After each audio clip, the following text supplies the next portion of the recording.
Mu gihugu cy'u Rwanda kuba mu ngabo si akazi gasanzwe, ahubwo ni umuhamagaro, ni inshingano ndetse kandi n'icyubahiro gikomeye.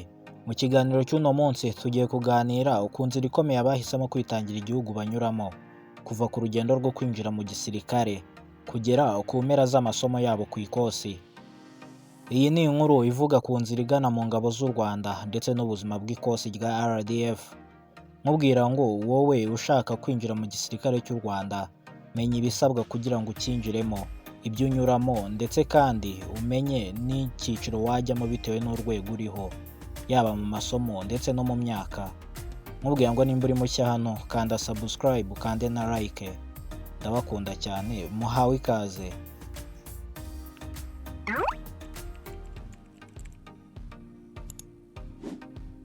Kwinjira mu ngabo z'u Rwanda bigira inzira binyuramo. Buri mwaka RDF itanga itangazo rihamagarira abanyarwanda kuzuza ibisabwa no gusaba kwinjira mu gisirikare cy'u Rwanda. Gusa hari ibyiciro bitandukanye abantu bashobora kwinjiramo bitewe n'imyaka bafite, ubumenyi ndetse n'icyo RDF igamije. Ibyo byiciro rero nta bindi. Icyiciro cya mbere cyitwa Regular Recruits. Bano ni abinjira bakaba abasirikare basanzwe, Other Ranks. Icyiciro cya kabiri ni Officer Cadets, bano bakora ikosi rya kadete. Abano ni abashaka kuba abofisiye mu gisirikare cy'u Rwanda RDF. Icyiciro cya gatatu ni Direct Commissioned Officers. Bano ni abinjira bafite impamyabumenyi zihariye nka muganga, engineer, ICT cyangwa se ubwarimu. Icyiciro cya kane ni icyiciro cyitwa Special Force Recruits. Bano ni abatoranywa mu buryo bwihariye bakajya mu myitozo yihariye idasanzwe. Dore ibisabwa kuri buri cyiciro kugira ngo ube wabasha kucyinjiramo, ubwo nawe wumvireho kugira ngo umenye aho wakisanga uramutse ugiye mu gisirikare. Ku cyiciro cya mbere cy'abasirikare basanzwe, ugomba kuba byibuze ufite hagati y'imyaka 18 na 25. Ikindi kandi ugomba kuba byibuze ufite amashuri 3 yisumbuye cyangwa 6 bitewe n'icyiciro. Ikindi kandi ugomba kuba ufite ubuzima bwiza, yaba ibigaragarira inyuma cyangwa se ibyo mu mutwe. Ugomba kuba nta ndwara idakira urwaye. Ugomba kandi kuba uri inyangamugayo, utarigeze ukatirwa n'urukiko igifungo kinini cyangwa kirekire. Ugomba kandi kuba utarigeze wirukanwa mu zindi nzego z'umutekano za leta, cyangwa se ngo ube waratashye cyangwa waravuye mu gisirikare byemewe n'amategeko. Ntabwo wemerewe kugaruka.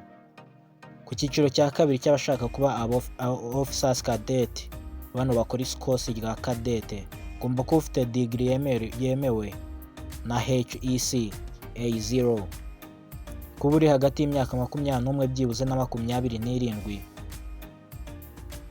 Ikindi kandi kugira ngo wemerwe, ugomba kuba watsinze ibizamini byanditse uhabwa mbere nyuma y'uko usabye kwinjira muri kino cyiciro, watsinze siporo ndetse n'ikizamini cy'indangagaciro, discipline ndetse na leadership.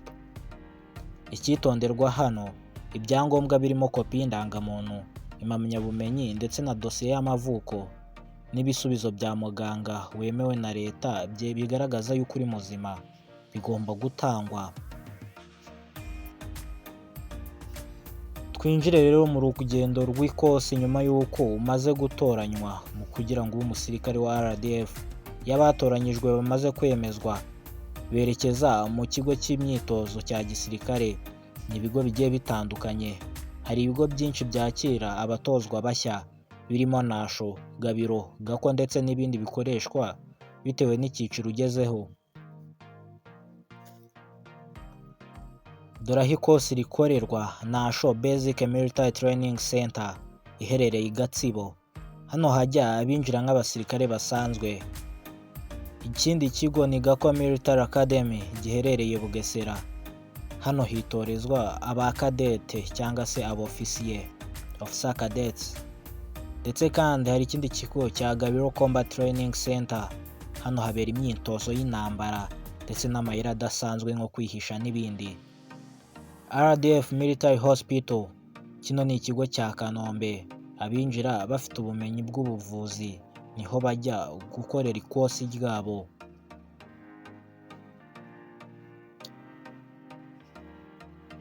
Nyuma y'ikosi kandi dore ubuzima abagiye mu ikosi banyuramo.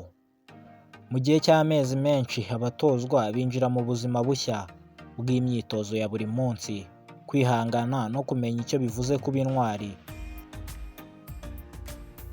Ikosi kandi ribategurira kuba intangarugero mu muryango nyarwanda n'inyuma yawo cyangwa se hanze yawo.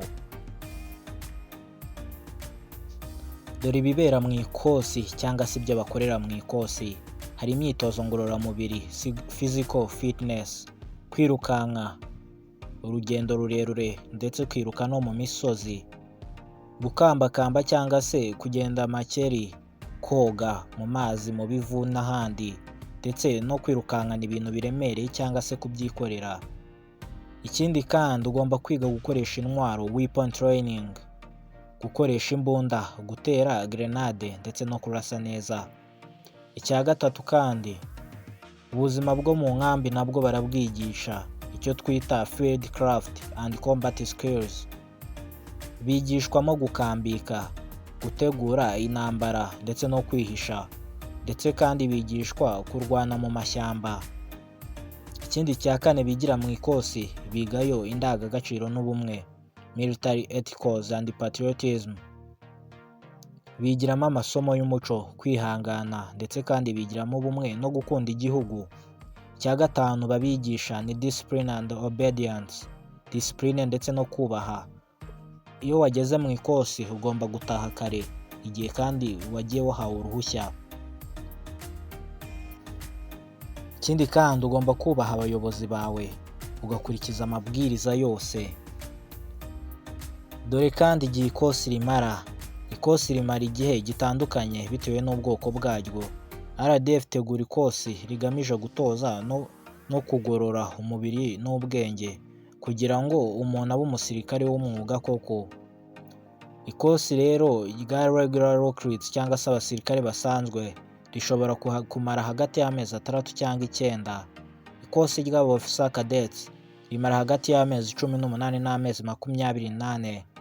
Ikosi ry'abafite ubumenyi bwihariye cyangwa se impamyabumenyi rimara hagati y'amezi 3 n'6 bitewe n'icyo bazakora mu gisirikare. Igihe cyo gusoza ikosi, iyo ikosi rirangiye habaho umuhango wo kurisoza. Abasirikare baba bahawe amapeti yabo ya mbere. Ikindi kandi bagatangira guhabwa inshingano zinyuranye mu ngabo z'u Rwanda. Ni igikorwa kirimo ishema n'icyubahiro by'agaciro, baserebura kuba babashije kurenga urwo rugamba rutoroshye ndetse kandi bagiye ku murongo.